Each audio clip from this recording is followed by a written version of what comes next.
বাংলাদেশে তো অনেক টেক ইউটিউব চ্যানেল আছে, কিন্তু স্যামসাং কেন এত সাকসেসফুল? যেখানে বাংলাদেশে অন্যান্য টেক ইউটিউবাররা মান্থলি 10K সাবস্ক্রাইবার গেইন করতে পারে না, সেখানে Samsung monthly out of 60K subscriber gain করে। দেন তোমাদের মনে তো প্রশ্ন আসতেই পারে, হাউ দ্যাটস পসিবল?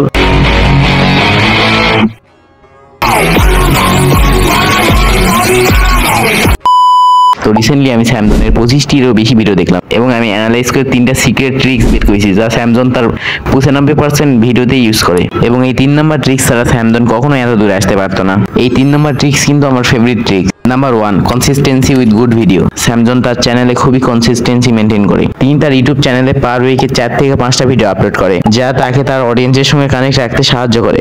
এবং সে কনসিস্টেন্সি ভিডিও আপলোড করার কারণে ইউটিউব অ্যালগরিদম তার ভিডিও অনেক বেশি পরিমাণে পুশ করে। দেন তার ভিডিওতে অনেকগুলো ভিউজ আসে। কনসিস্টেন্সি এর পাশাপাশি সে তার ভিডিওর দিকে লক্ষ্য রাখে, কি নেই তার ভিডিওতে। Good story telling, awesome presentation and all time মুস্কি একটা হাসি, everything is here. Number 2, connect the audience. সেটা হোক গিভওয়ে বা মিট আপ, স্যাম তার অডিয়েন্সের সঙ্গে সবসময় কানেক্ট থাকে।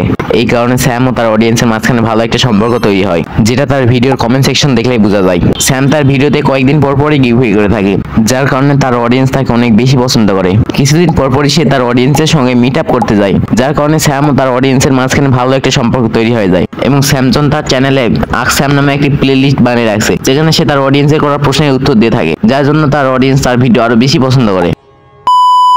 Number 3, authentic review. স্যাম তার সব ভিডিওতে অথেন্টিক রিভিউ দিয়ে থাকে। সে তার ভিডিওতে ভালোকে ভালো এবং খারাপকে খারাপ বলে। স্যামসাং এর বিষয়টা আমাকে পার্সোনালি খুবই ভালো লাগে। এবং আমরা যদি অন্যান্য টেক ইউটিউবারদের দেখি, তারা কিছু টাকার বিনিময়ে অডিয়েন্সদের ফেক ইনফরমেশন দিয়ে থাকে, এই বিষয়টা আমাকে পার্সোনালি অনেক খারাপ লাগে। সো এতক্ষণ যে ট্রিক্স গুলো বললাম, সেই ট্রিক্স গুলোই স্যামসাং তার ভিডিওতে অ্যাপ্লাই করে। যদি আমরা স্যামসাংকে বাংলাদেশের অন্যান্য টেক ইউটিউবারদের সঙ্গে কম্পেয়ার করা হয়, তাহলে স্যামসাং এর তার আশেপাশেও নাই। তো আজকের ভিডিওতে এই পর্যন্ত, কথা হবে অন্য একটা ভিডিওতে। আল্লাহ হাফেজ।